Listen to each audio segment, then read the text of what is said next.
Welcome to NTD Newsroom. I'm Don Ma. The Trump administration says it will partially fund SNAP amid the government shutdown. 2 judges have ordered the government to tap into the food assistance program's contingency funds. Tuesday is the first major election day during President Trump's second term. What to watch for this week in Virginia, New Jersey, and New York. President Trump says he won't attend Supreme Court arguments this week on whether his tariff policies are legal. And the president's comments on global flashpoints, including Nigeria and Ukraine. A nearly $40 million deal to power artificial intelligence. OpenAI has signed a multi-year partnership with Amazon for its cloud services. Rescue crews responded to the partial collapse of a medieval tower in the heart of Rome. 1 worker is critically injured, 1 still trapped.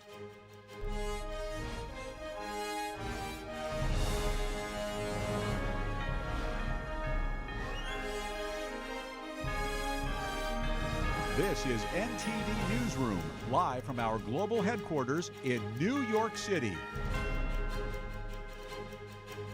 Good afternoon, and thank you for joining us today. The Supreme Court is set to hear arguments on Wednesday on whether President Trump overstepped federal law with many of his tariffs. Trump warned it would be a disaster for the United States if the justices don't reverse lower court rulings that found he went too far when putting his tariffs in place. But the president said he won't go to the Supreme Court to hear arguments in person. Here is the president. I think it's one of the biggest decisions in the history of the Supreme Court. Other countries use tariffs against us. If we weren't able to openly and freely use tariffs against them, I'll give you an example. China.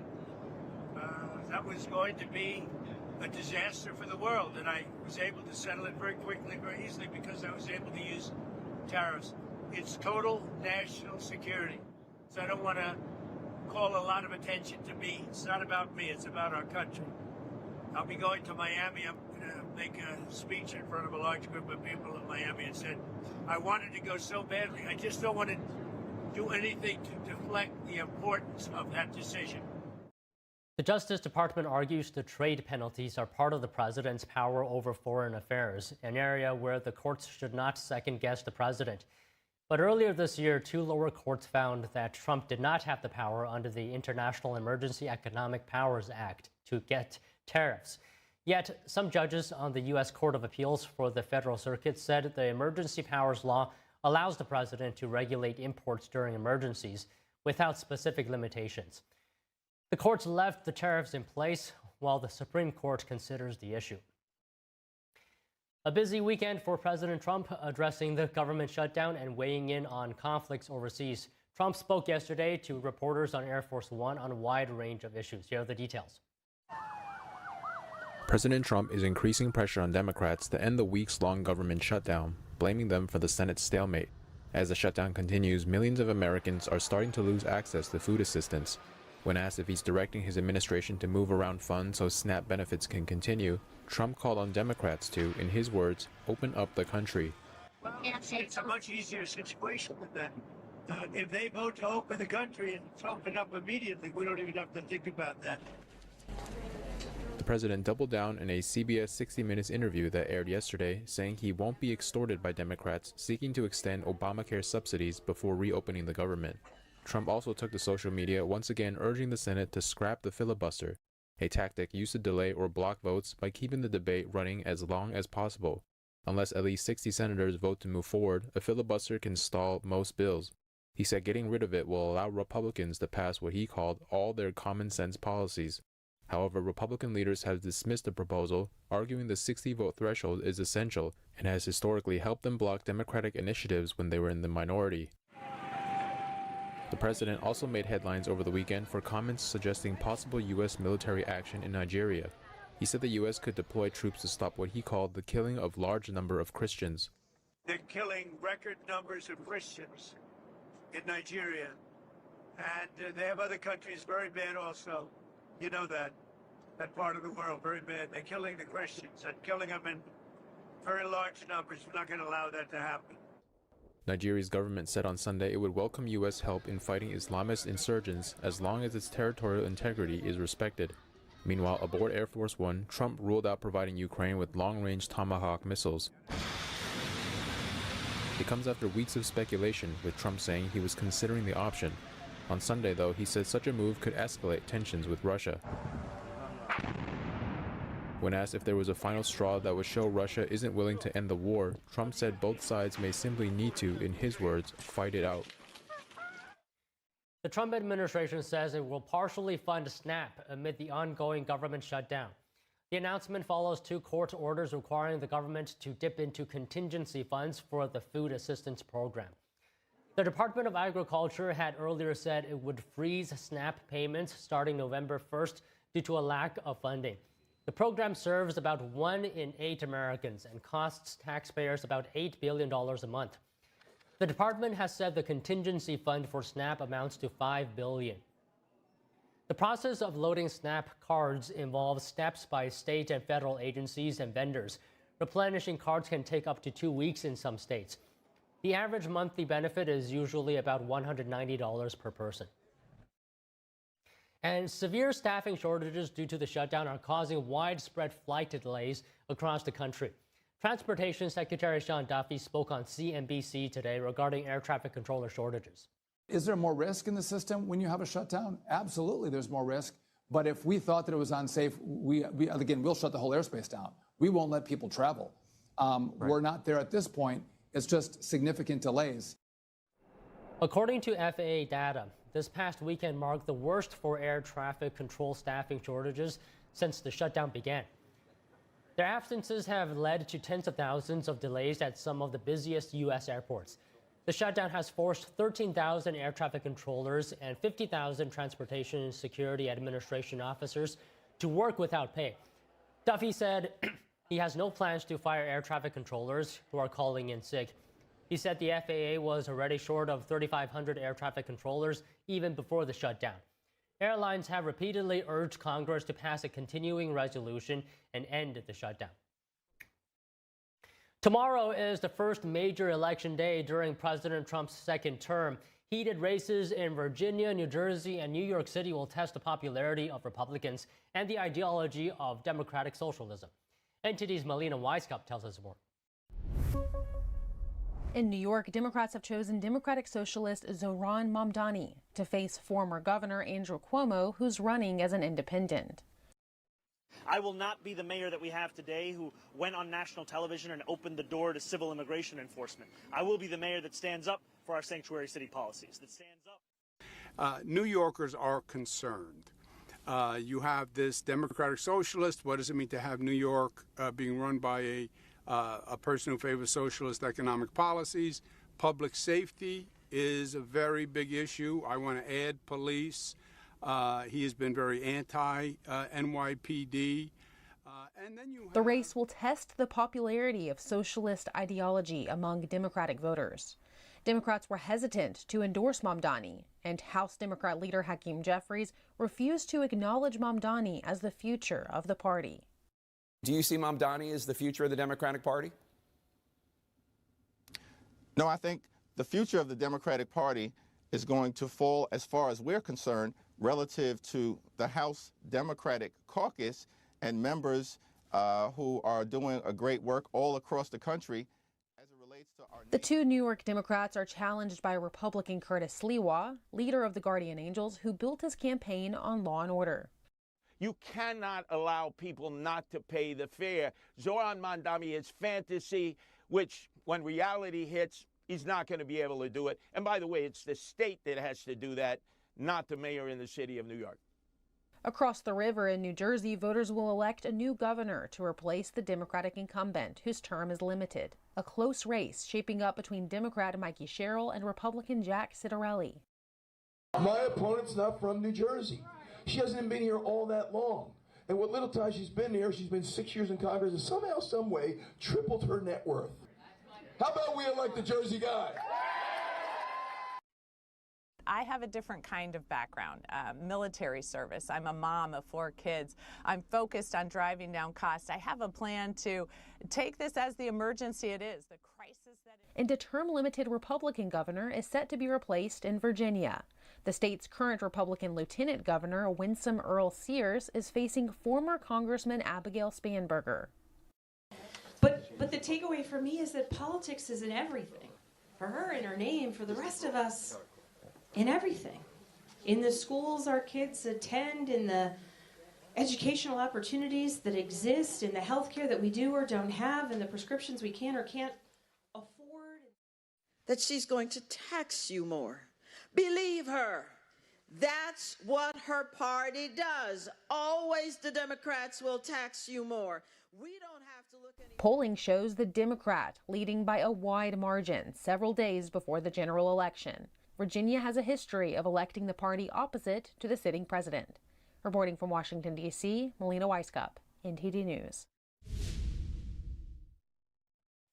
Democratic socialist Zohran Mamdani has been consistently polling in first in New York's mayoral race. His socialist policies have sparked discussions from both major political parties about the direction of New York City and the Democratic Party. Joining us now to discuss is Virginia Prodan, a human rights attorney and author of Saving My Assassin. So, Virginia, thank you for joining us today. Why do you think Mamdani is performing well in the polls, despite the well-documented history of how harmful socialist and communist policies can be? Thank you for having me.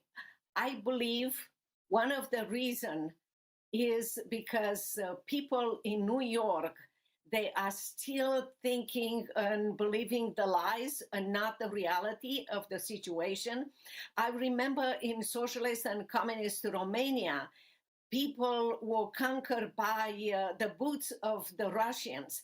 In America, in New York, people are conquered by the lies. They don't want to do the search, and they don't want to be part of the discussion, to tell the people around them that socialism is a system, what I call a land of lies and a prison land, promises heaven and delivers hell, will destroy and suffocate many companies, a corporation, will eliminate the free market economy, and will create a government that will dictate everything. What you eat, where you go, where you live, what your kids and where will go to school, and so forth, will take, if they will be in power, will take your guns from you because they want to control you.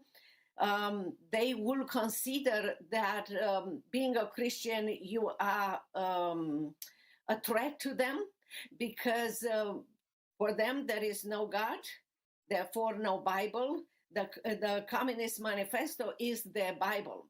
So I believe it's the fear and the desire to dream that it's going to be something so wonderful that is not true. It's going to be a land of lies and a prison land that you will be a prisoner of the government. And the elite, Mamdani and others, will live a better life than the richest person that we have in America today in a free country. So, Virginia, can we talk about specifics here? What are some of the policies suggested by Mamdani that you're especially concerned about? I am concerned about free stuff. Yeah, free bus, free lunch, free things for everybody, free insurance. The same ideology was imposed in or presented in socialist communist Romania, and we didn't have free buses. We had buses that were so horrible. We didn't have a free food. We had low quality food that the government will bring it wherever they will decide to bring, and people will stay in line for hours, sometimes from 6 p.m. to next day, 12 p.m., in order to find something to eat. The price will be established by the government. There will be a drastic shortage of not only food, but fuel, medicine, The doctors will be told who to treat. If you are a specific age, you will be sent home to die and not to have any medication. That is a very, very dangerous. The socialists and what he present, Mandami present, it's not like you are trying a pair of shoes and in a week you decided that they don't fit you, you change it. No. When socialist comes, it will take a long period of time to establish again freedom in a city, in a town, or even in America. So, Virginia, can you send a message or give some advice to those people who say that these socialist policies, some of them at least, seem to promise good outcomes or sound like they could produce a fairer or more equal society? Okay, the first thing that I will say is read my memoir, Saving My Assassin. You will find it at my website, virginiaprodanbooks.com, but you will tell you how horrible that government is going to be. Also, be very careful. Think about, would you work hard in order that your salary or your house will be given to someone else? One thing, be very, very careful. In Romania, after the government, socialist government established, the leaders like Mandani and others were able to pick and choose the kind of house they will have and take you out of the house. And then all the leaders of the socialists and communists will be living in your house. They will take your house away from you. They will take your company away from you. And if they will think that you maybe didn't have the right attitude when they took you out of your house, of your company, they will put you in jail. Many times they might make you disappear, and your entire family will disappear or be put in jail because you have to speak their language, and their language is you. Have a good life. Now it's our time to have a good life, and you go and live whatever you want. We are going to give these houses and these companies to others. That's a stealing. That's a process that is a very, very dangerous, what Mandani is. So go and vote for freedom. Go and vote for candidates that will protect your freedom in America. They will protect your life and your company. This is a serious matter. I came to United States of America more than 30 years. In my wildest dream, I never thought that I will live to give this message to American people. Okay, Virginia, before we go here, I would like to ask you one more question. So typically, socialism leads to communism, right? Can you talk to us a little bit about between the clash of religion and communism, if we take other countries, for example, like China or Romania? Yes.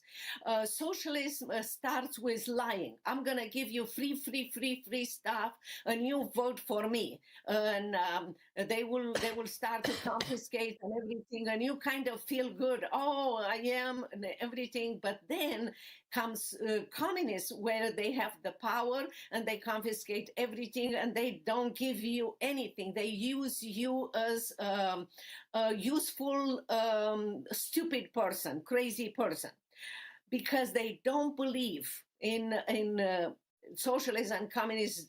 Does not believe in God. In fact, our leader declared himself a God and required all of us to worship him. That's communist.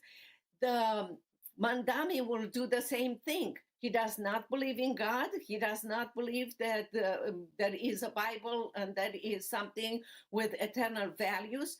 They proclaim Communist Manifesto according to their point of view. There are not eternal values, but the socialist philosophy is deemed or what they think. Yes, We are the leaders, and you have to listen to us, and you have to be a puppet in our hands.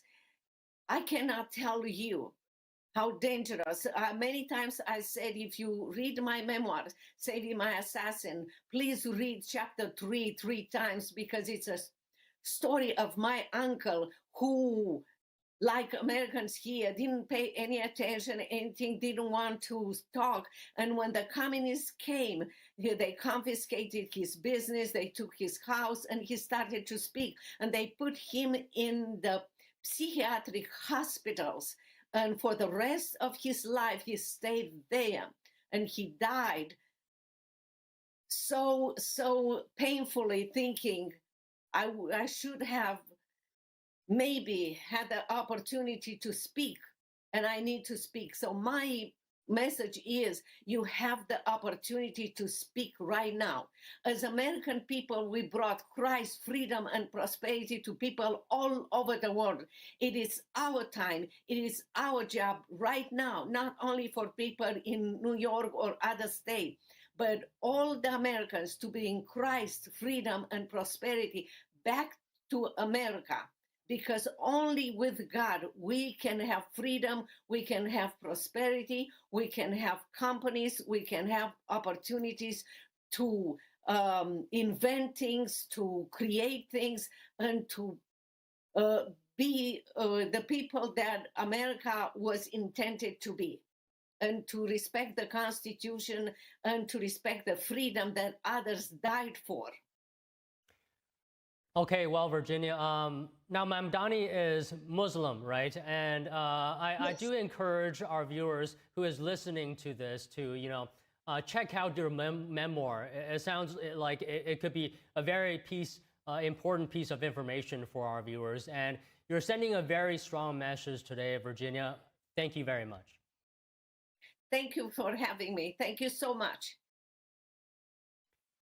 Voters remain divided ahead of Virginia's closely watched gubernatorial race. According to a recent Emerson College poll, Democratic candidate Abigail Spanberger leads Republican Winsome Earl Sears by 11 percentage points.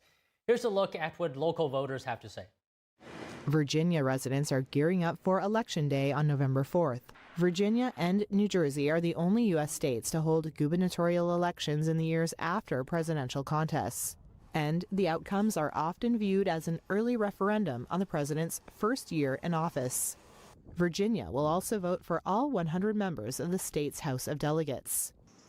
In the town of Culpeper, some 70 miles southwest of Washington, D.C., residents remain divided on the candidates and government policies. There's been so many different opinions going on, and not everybody's using their voice. Sherry Toomey thought the administration's policies were going in the right direction, but business owner Felicia Chavez expressed concern with job cuts. Culpeper especially is one of the communities that we have a lot of people that work up north, up in D.C. area, and they've lost their jobs. How are they going to pay housing, food? There's nothing left for them here. Larry Sabato, politics professor at the University of Virginia, pointed to an election trend. The tradition is that when you have a Republican president, the next year Virginia elects a Democratic governor. It also works when you have a Democratic president. But one thing is for certain. We finally have a case where we absolutely positively will have a woman governor. I'm not sure it would ever have occurred except having two women running, and that's significant. But one is a moderate liberal former congressman, Spanberger, and the other is a very conservative evangelical Christian and an ex-Marine. This is a great contrast, a total contrast. Whether people fully understand it or not is another question. Make sure you tune in tomorrow, November 4th at 7 p.m. to get the latest election results with live analysis from our data reporters and on-the-ground teams.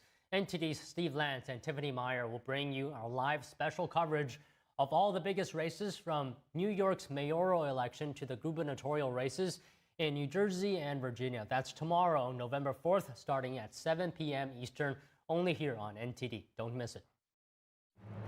A nearly $40 million deal to power artificial intelligence. OpenAI has signed a multi-year partnership with Amazon for its cloud services. Stay tuned for more news after this break. Election season is back. Socialism is on the ballot in New York, and Trump-backed Republicans in Virginia and New Jersey face their Democratic opponents for governor with results that could impact each party's future. Watch these key races and more during our live special coverage with live data analysis and on-the-ground teams. Join NTD's Steve Lance and Tiffany Meyer on Election 2025, tomorrow at 7 p.m. Eastern, only on NTD. Judge Napolitano here. Are you watching gold prices? They're not just rising, they're soaring. In just 12 months, gold has surged to more than $3,700 an ounce. And now, Goldman Sachs, the same experts who predicted that rise, are saying gold could reach $4,500 or more in the next year. So what's behind this historic move? Global currencies are falling and big money is in a panic. That's why big banks and billionaires are buying gold in record amounts. And as long as paper money keeps losing value, they'll keep buying. So do what I did. Buy gold from the only company I trust, Lear Capital. Give them a call today. You'll be glad you did. Claim your free gold investor kit now. Discover how easy it is to own gold, shipped to you or added to your IRA. Also ask how you can get up to $20,000 in bonus gold with a qualified purchase. Call 800-885-6000. 800-885-6000. 800-885-6000. Don't wait. Call now to find out about our Medicare plan. Why do we have to sit through so many Medicare commercials this time of year? It's endless. Good question, Edith. I'm glad you asked. We see so many commercials this time of year because it's the only time, other than special circumstances, when Medicare recipients can change their plan for Part C. Original Medicare only covers Parts A and B, but a Medicare Advantage plan has additional benefits that Original Medicare doesn't offer. So now's the time to fill those spaces? That's right, Archie. And every year, there are changes to what benefits you may receive from your Part C plan. Call right now to find out what plan best suits your needs. It's easy, easy, don't delay. Pick up the phone and call today. Call now for your free Medicare review. 1-833-469-1754. 1-833-469-1754. You may now return to your regularly scheduled programming. Amazing grace, how sweet the sound that saved a wretch like me.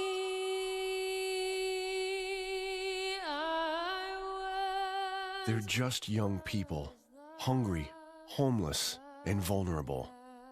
Covenant House is helping young adults facing homelessness. We're providing safe shelter to thousands, but the need is overwhelming. Please call or go online now. With your gift of $19 a month, we'll send you this blanket as a reminder of the comfort your gift provides a young person tonight. You'll provide safe shelter, hot meals, and medical care. Call the number on your screen or go online to safeplacetosleep.org.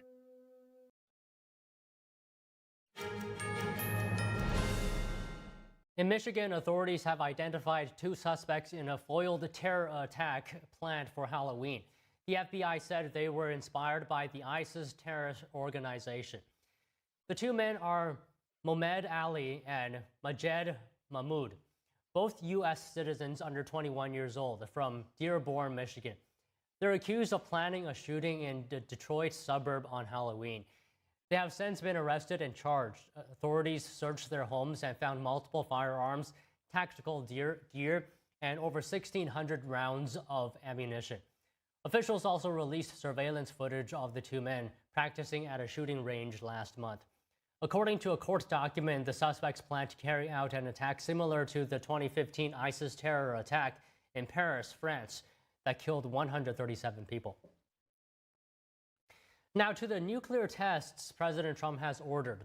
Energy Secretary Chris Wright said yesterday that no nuclear explosions will take place during the tests. Speaking on Fox News. A lot of our weapons are very old, and President Trump's has been adamant about we have to be at the forefront. We need to be ahead of our adversaries, and we need to keep our weapons stockpile modern and upgraded. So I think the tests we're talking about right now are system tests. These are not nuclear explosions.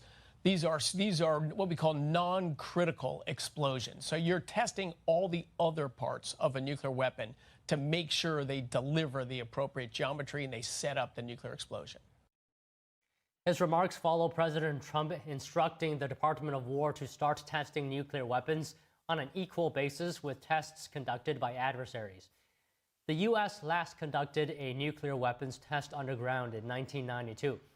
The decision to resume testing comes amid high-profile weapon tests by nuclear-armed U.S. adversaries, including North Korea and Russia. North Korea announced that it carried out a test on its nuclear-capable cruise missiles just hours ahead of Trump's visit to South Korea last week.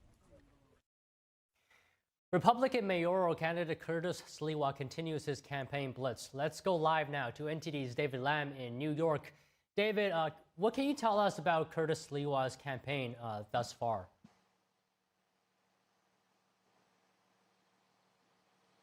Hey, good to see you. So we're in Staten Island, one of the boroughs in New York, and Curtis Sliwa in his campaign is saying that this area is a forgotten area, and he believes that he would bring the economy back to life here. So earlier, we met Curtis Sliwa as he was campaigning down this street on Bay Street, and he was speaking to constituents and people along the area, just campaigning, getting to know them. And he gave a speech, a press conference earlier, and he said, I asked him if he was confident or how does he feel one day before the election, and this is what he said. One thing has definitely resonated in that we have preserved democracy. One person, one vote, which is the basis of our country. This election clearly has put the shot callers, the billionaires, the influencers, and the insiders on notice. They're not going to choose who gets elected by the people. The people will choose. One person, one vote. Democracy is fully alive. And that's what's so exciting about this election. I'm the happy warrior. And Sliwa said, regardless of the election results, they would keep fighting and trying to restore New York City. So in the background in that video, you could see the businesses that are destituted here, and they were pointing out the theater, and they were saying that it's been decades that the businesses have been in this situation. So he believes that he could revive the economy here. And during his campaign, he said he went to about 350 neighborhoods. So he's confident that he's doing a lot of his campaigning and work here. So alongside with him, he had activist Scott Libido and several elected officials, or one elected official, including a city council candidate, John Shea. Now, Curtis is the founder of the Guardian Angels, which is a volunteer group that patrols New York City to prevent crime. So people are saying that he has a background and knowledge of what the situation is like that's on the ground. And for Curtis, his message is that he's trying to focus on reviving public safety and the economy here. Back to you. Okay, David, thank you. A federal judge has extended her order blocking President Trump from deploying National Guard troops into Portland. Judge Karen Immergert ruled yesterday that claims of violence in Portland were exaggerated and that protests were largely contained. She found the administration likely violated federal law and Oregon state sovereignty by invoking rebellion powers without justification. Elsewhere, National Guard troops helped police disperse a large Halloween crowd in Washington, D.C. on Friday, where several teens were arrested. Authorities said the group disrupted traffic and took part in some fights and ignored police orders before officers moved in to restore order. In downtown Memphis, National Guard troops patrolled on Friday after President Trump ordered their deployment to support local police. OpenAI has just made a multi-year deal with Amazon for its cloud services worth $38 billion. With the largest community of customers across every industry, AWS has unmatched experience and operational expertise you can depend upon for your most important applications and every imaginable use case. Amazon Web Services and OpenAI announced their 7-year partnership today. This gives OpenAI access to hundreds of thousands of NVIDIA graphics processors to train and run its artificial intelligence models. The strategic partnership underscores the AI industry's immense need for computing power. OpenAI's CEO has said the startup is committed to spending about $1.5 trillion to develop enough computing resources equivalent to powering 25 million U.S. homes. Millions of Americans are at risk of going without SNAP benefits. Joining us to discuss is Dale Sutherland. He is a pastor and also co-founder and board chairman of Boost Others. So Dale, good afternoon. Thank you for joining us today. Can you tell us what are you seeing on the ground right now as millions risk losing their SNAP benefits? Well, certainly a lot of anxiety and concern over this. And we're seeing also an increase in requests for food, whereas there's usually between the SNAP benefits and current government infrastructure, a lot of that is covered here in our area. So, Dale, to me, you have a very interesting background. You used to be an undercover cop, and then you became a preacher, and now you're working to ensure people don't go hungry. Can you tell us what's motivating you through this? Well, I would say the motivation has always been, whether I was a policeman or when I was a pastor or as a pastor, as I'm helping Boost Others, would be the same. And that is, we're trying our best to follow what the scriptures say. That is to help people physically and spiritually, most important spiritually, because that lasts forever. So helping people to meet Christ personally is our main message. But in order to give that message, you kind of have to wrap the gospel in a sandwich, is what Charles Spurgeon said years ago. And so if people are hungry, we need to feed them. And we do that here in the DC area so that we can help people that are really in the worst setting or in the worst, most difficult crisis. So as a policeman, I used to solve crisis with arrest. Now I can solve crisis with hope and an answer that can be long-term change for them.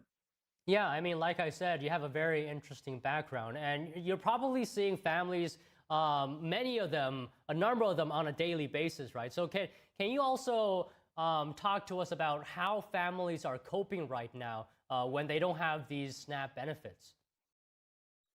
Well, you know, I would say we deal with people that are in crisis. We have social workers throughout the system in the DC area that let us know when somebody is in crisis and they think we can solve something nobody else can solve. So we kind of fit in that gap. So in light of that, our families that we deal with, and we have helped, I think, around 1,500 families area-wide and with our other projects in Ohio. And with those families, what we find is they're terribly resilient.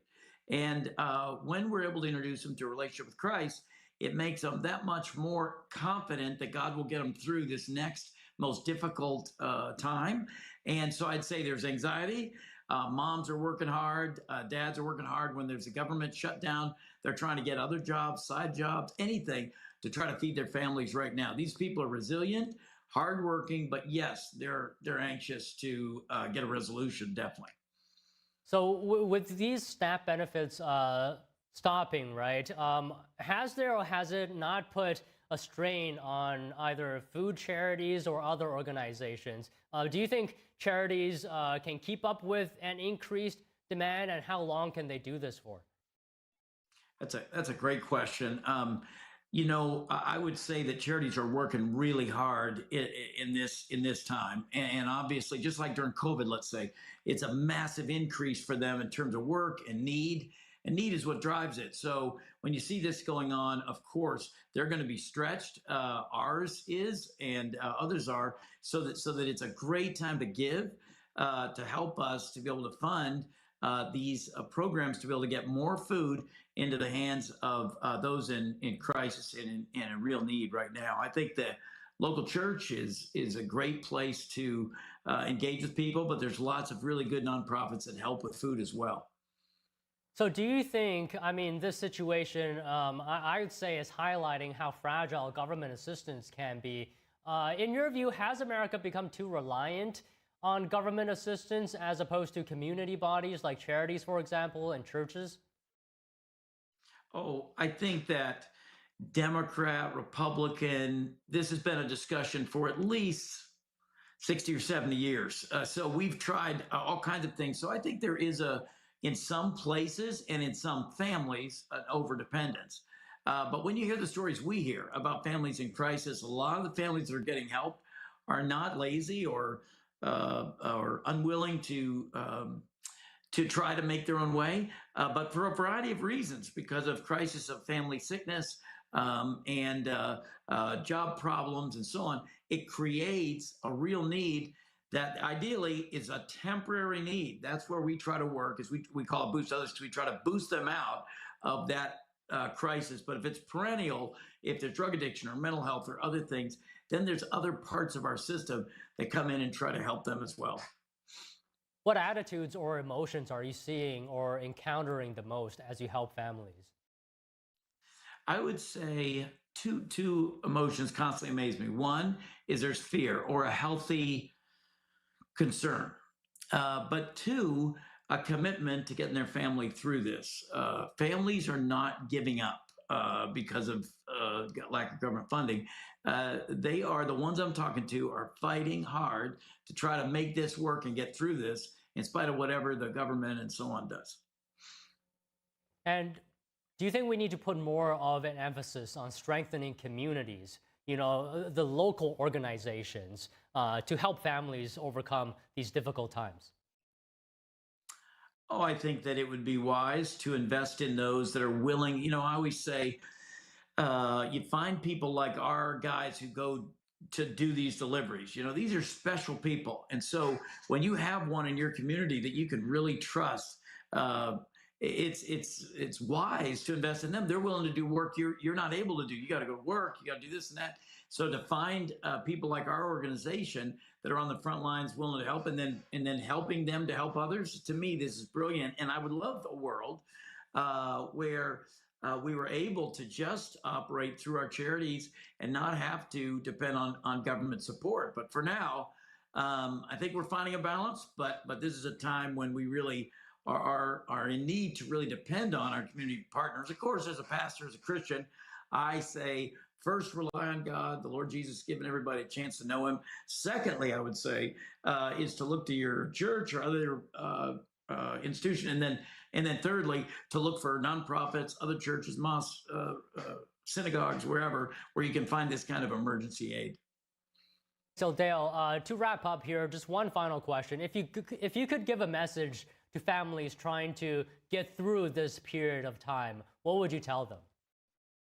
Well, there's two things to get through a crisis. One is interior and one is exterior. You know what I mean? So if I'm scared all the time, I can't lead. I can't help my family through this. I can't resolve problems. So I would say, to me, that's where we go for our relationship with God. It is essential we go to him, as well as other great psychology and other encouragements that you can learn and get from online. I think both those things really make a difference. And then secondly, look to creative solutions, because they're there. If you're in America, they are there. You just got to work a little harder to find them sometimes, and it's worth every bit of effort and bureaucracy you might have to manage, because there are people out there, believe me, who want to help you through this. They really are. And it's just a matter of getting connected with the right ones. And with God's help, I think we'll pull through this crisis, and hopefully lives will be changed inside as well as outside. Well, Dale, I have to say it's been really great speaking with you today. Thank you so much. Oh, thank you so much. I appreciate it. Secretary of War Pete Hegseth visits the Korean DMZ ahead of high-level defense talks as Washington weighs a broader role for U.S. troops in South Korea. We have more news after this break.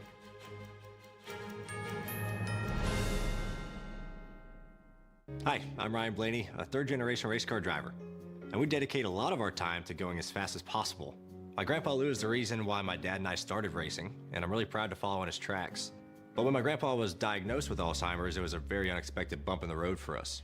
I've learned a lot on this journey with my grandpa Lou, and the memories of my grandpa will always be with me. And in our family, we're used to getting involved, and I encourage you to do the same, especially when it comes to caring for your loved ones. When I think about Alzheimer's and the impact it had on my family, I recognize that losing a race isn't such a bad day after all. It's important to notice if older family members are acting differently, experiencing problems with their memory, or having trouble with routine tasks. Talking about Alzheimer's can be really tough, but if you notice something, have a conversation with your loved one. Encourage them to see a doctor or offer to go with them. Early detection of Alzheimer's can give your family time to explore support services, make a plan for the future, and access available treatments. If you or your family are noticing changes, it could be Alzheimer's. Talk about seeing a doctor together. Where did the time go? Somehow I lost all those years. Where did the time go? I don't know how I got here. Or how did I get here?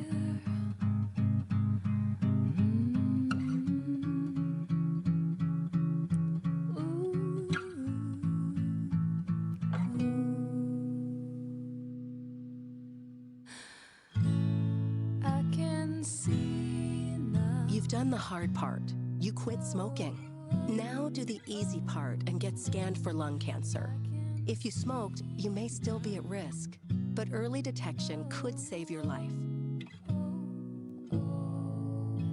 Talk to your doctor and learn more at savedbythescan.org. My mom and dad were traditional Asian parents. Now my father would go to work before I woke up in the morning, and then he would come home too tired to play with me.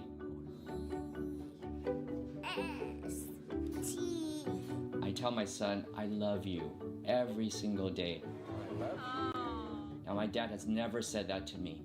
Not because he doesn't love me, but because culturally it wasn't comfortable for him. So I teased him the other day and I said, how come you never say that to me? And he said, you're too old now. Now that he's a grandfather, he says, I love you to my son every time he sees him. My advice to all the fathers out there, forget the material things, forget the cultural restrictions. They grow up way too fast for you to waste even a single precious minute or moment. Say bye-bye. Bye-bye.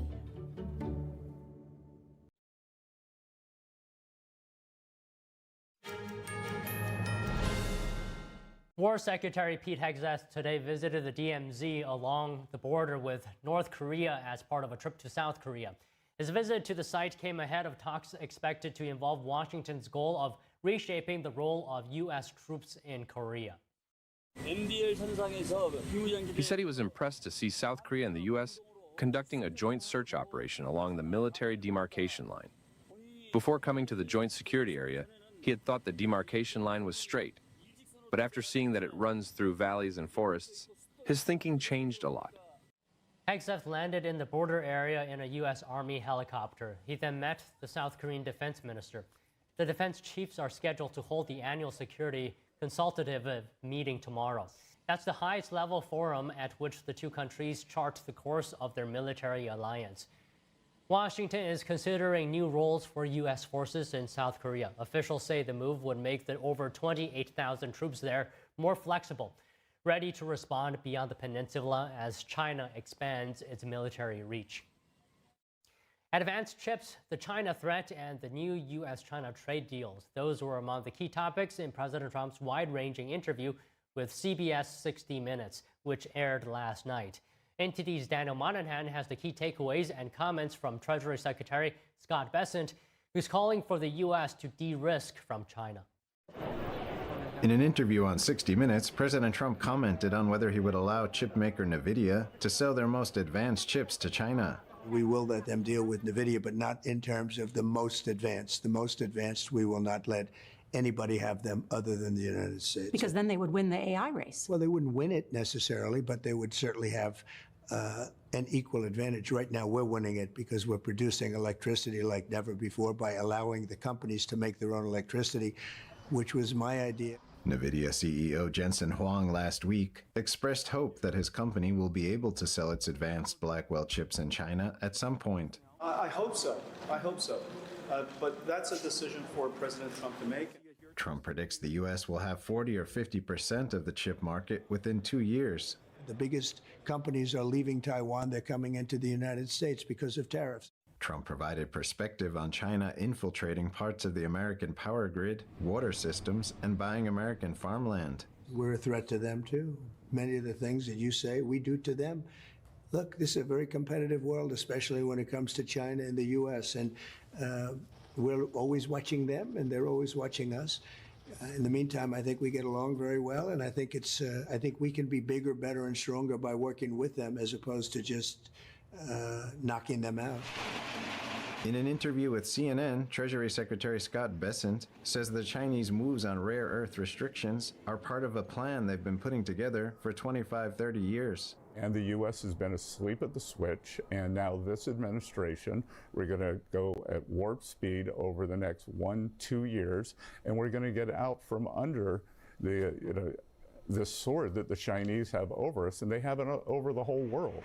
Bessent says the U.S. has rallied the allies, so Western and Asian democracies and India are going to join the U.S. in trying to form their own supply chains.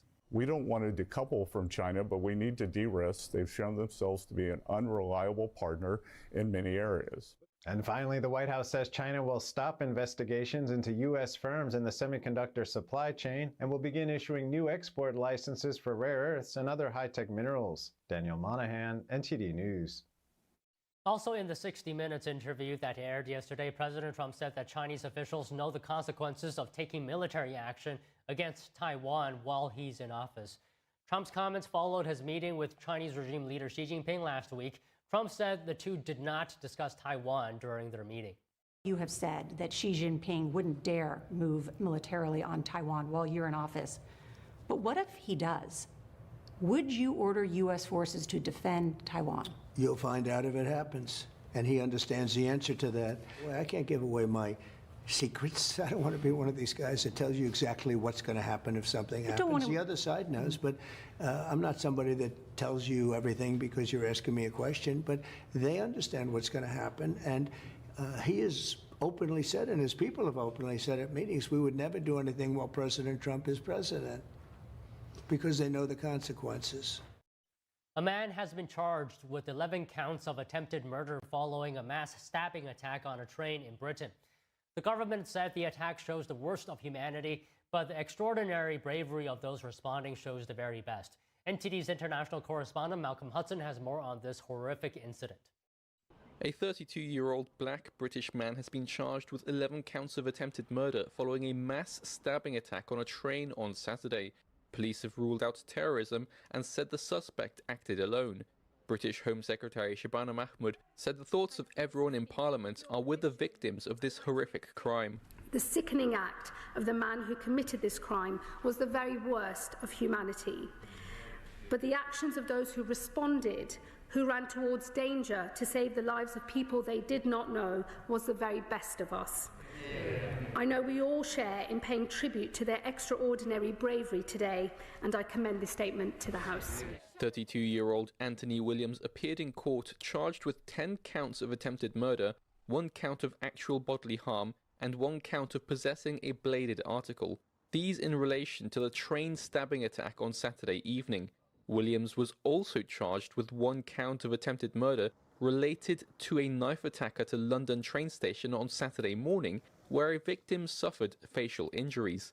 Police are also investigating 3 potentially linked incidents.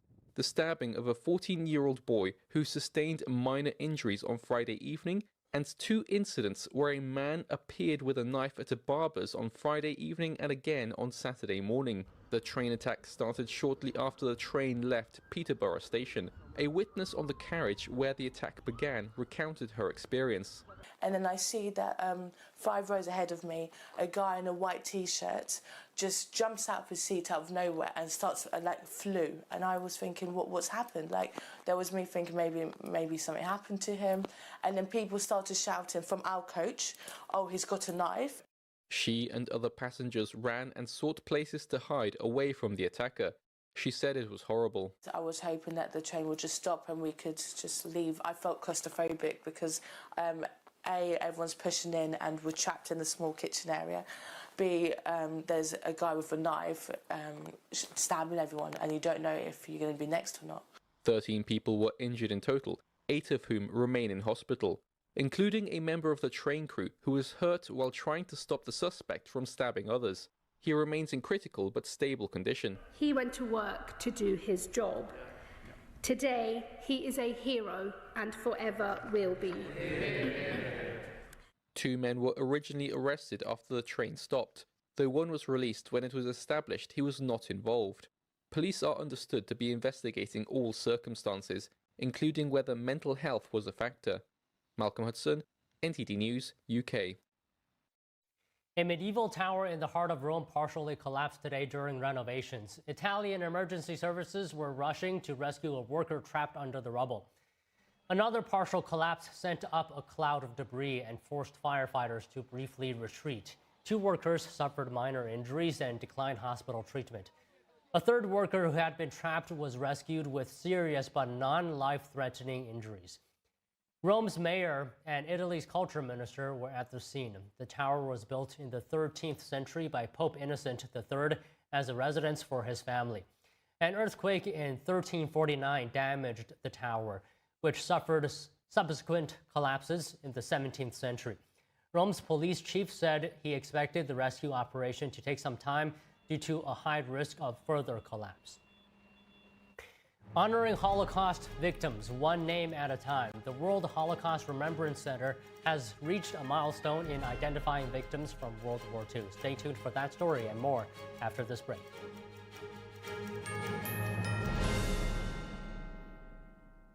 Amazing grace, how sweet the sound that saved a wretch like me.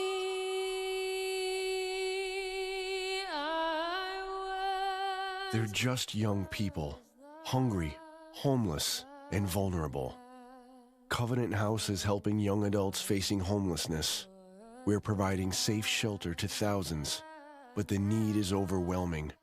Please call or go online now. With your gift of $19 a month, we'll send you this blanket as a reminder of the comfort your gift provides a young person tonight. You'll provide safe shelter, hot meals, and medical care. Call the number on your screen or go online to safeplacetosleep.org. What are toxins? How do they get into our bodies? We are constantly being exposed to toxins in our environment. I've had detox protocol programs in my clinic more than 20 years, helping countless people. MixFix is a custom formulated, full-spectrum organic detox product to achieve better health and overall function. Detoxifying your body 3 to 4 times per year may be the single most important thing you can do. Just scan the QR code and detox your body today. Find out about our Medicare plan. Why do we have to sit through so many Medicare commercials this time of year? It's endless. Good question, Edith. I'm glad you asked. We see so many commercials this time of year because it's the only time, other than special circumstances, when Medicare recipients can change their plan for Part C. Original Medicare only covers Parts A and B, but a Medicare Advantage plan has additional benefits that Original Medicare doesn't offer. So now's the time to fill those spaces? That's right, Archie. And every year, there are changes to what benefits you may receive from your Part C plan. Call right now to find out what plan best suits your needs. It's easy, easy, don't delay. Pick up the phone and call today. Call now for your free Medicare review. 1-833-469-1754. 1-833-469-1754. You may now return to your regularly scheduled programming. Hey, boss. Okay. I said I'm fine.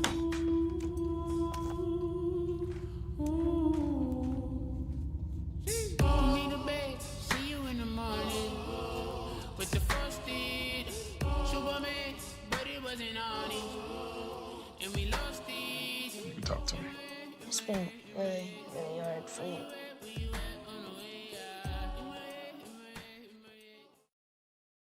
NTD News, the fastest growing independent news source in America, bringing you breaking news from around the world. Expert analysis, investigative reporting, and original, award-winning documentaries. We're known for our uncensored China coverage you won't find anywhere else. We cover the stories that affect you and shape our world. With